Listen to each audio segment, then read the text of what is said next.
this is my reaction to Season 1, Episode 1 of Once Upon a Time. And if you haven't watched that yet, what are you doing here? Go watch it. It's on Disney+. And yeah. Okay, first off, I just love the concept of this show. Like, these fairy tale characters gets into the place with no happy endings, which is our world. And yeah. But anyway, I love how it starts out with like Snow White and Prince Charming, and they're so cute. And then how it goes like to the story in Henry's storybook to come to our world. It's really fun. And I love that the idea that stories can come to life, because stories are like really important to me. So I love the introduction to Emma and Henry's characters.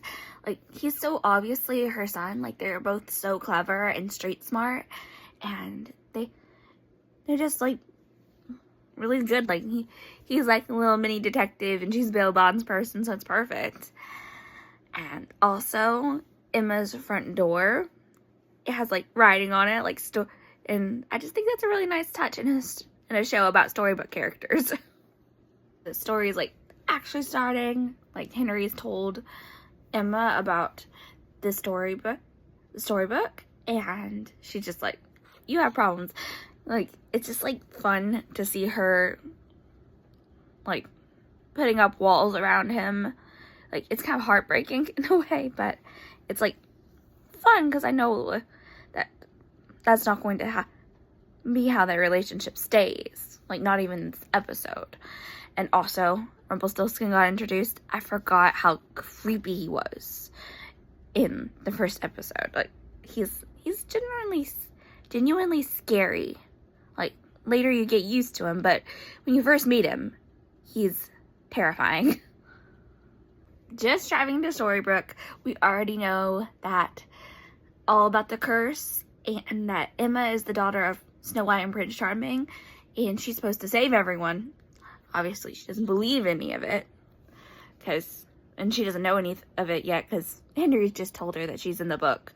He hasn't told her anything about that yet, because she's not going to believe him. She has no reason to. And I love our first introduction to Storybrooke. Like, it's, like, really cute and charming. There's also, like, something wrong about it, and you can't help but imagine what it was like for Henry to grow up there, because, like, he's just time's frozen. So, like, he was the only one aging. So, of course he noticed something was wrong. Like, he has new classmates every year. And like, the people he was friends with last year are suddenly a year younger than him. And, like, that's bizarre. That's impossible. So, yeah, of course, he believed the curse, because, like, it's obvious.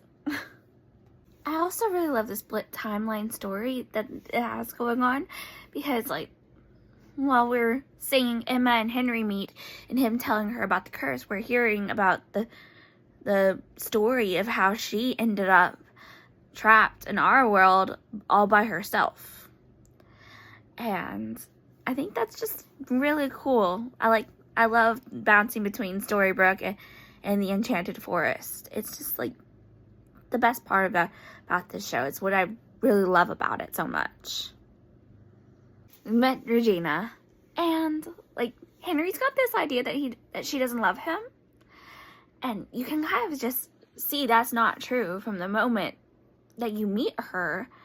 Like, she's just so happy to see him, and she was so worried about him, and she just seems really, really, really reasonable, at least at first, when she's talking to Emma.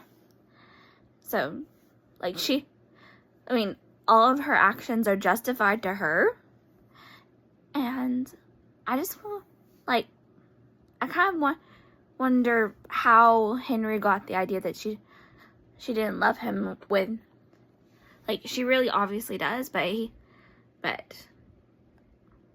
it's not just because of the storybook.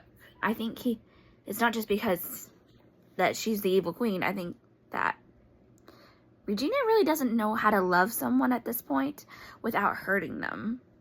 And I think Henry has experienced that a lot. And I also wonder if she actually didn't know about the storybook before Emma told her.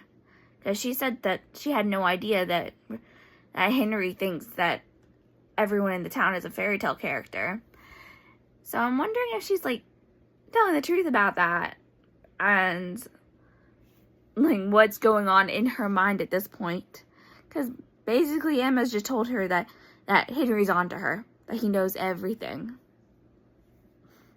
So there's a lot happening when Emma gets in the car accident on her way out of town. Because, like, of course, it's the huntsman's wolf that makes her get in a car accident. And, like, she swears to avoid it and hits the sign. And then you see the book open. And then you see a picture of flying monkeys.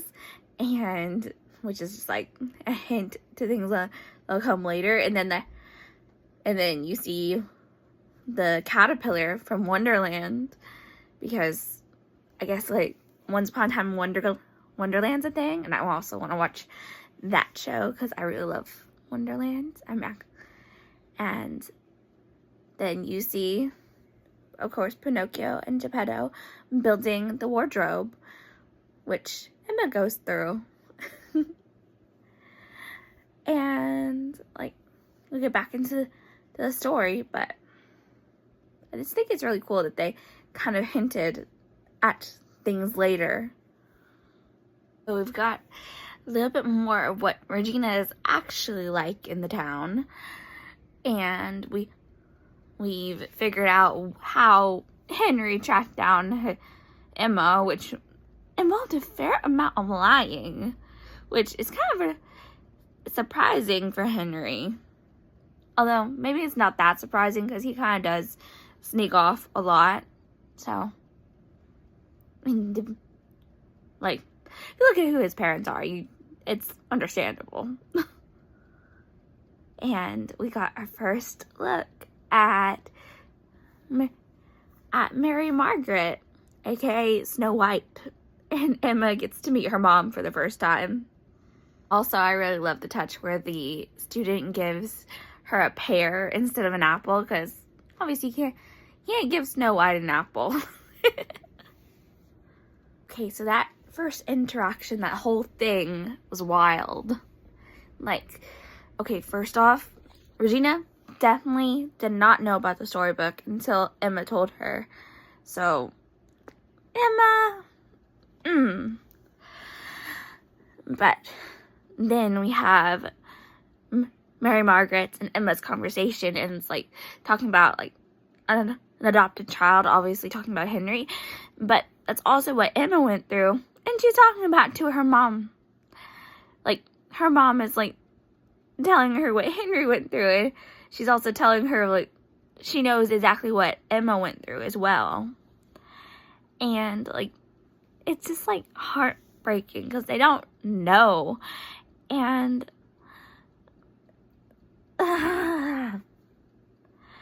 like the question of why would anyone give up their child, and obviously we're getting that answer with the second storyline of the other timeline of Snow White and Prince Charming, but Emma doesn't know any of that because she hasn't read the book and she doesn't believe it's real anyway. And also, I just really love the quote that believing even in the possibility of a happy ending is a really powerful thing, because I agree with that so much. Like, just like the thought that things can get better, it just helps you keep your hope alive and like just keep going even when the world is awful the way it is sometimes. But yeah, I think that it's just, there's so many like powerful things that are introduced in this scene, and I just love how much it is doing. And then of course we get introduced to the reason why Snow White gave up Emma and why Emma gave up Henry, giving them their best chance. Excuse me, I'm just gonna go cry. Also, Charming getting Emma to the wardrobe is one of the most heartbreaking scenes too, because like I just like love him as a parent. Like, he's the one who's just like, no, we can't put her in the wardrobe, and Snow White's just like, we have to do it. Like, it'll give her best chance, and also it's because Emma's the savior, and Snow knows this. So yeah. Emma and Henry's conversation is everything. Like, it's another scene that's doing like so much, and it's a conversation between another parent and their child. And I think, like, I love how focused Once Upon a Time is on parenthood, and how that affects a kid. And I love how vulnerable Emma is with Henry in this scene. Like, she relates to him so much, and it's just a nice, really cool character growth in one episode of seeing how she is changed toward him, that she is willing to open herself up and just let him in and let herself care about him, because at the beginning of the episode she was terrified to care about him even a little bit, and now she is willing to stay for him and help him, and that's beautiful. So the Emma and Regina rivalry has officially started, and it's like it's really fun to see it, like, because it starts when Emma starts acting in Henry's best interest, and Regina is acting in her own best interest. Like, she took the storybook, and Emma is deciding to stay there to make sure Henry is all right, because she cares about him. And of course, we also get to see where Charming has been for the last 28 years, which is in the hospital in a coma. So I also love how when Emma decides to stay, the time starts again, and it's just like seeing Henry smile. It's just like so cute, and I love it.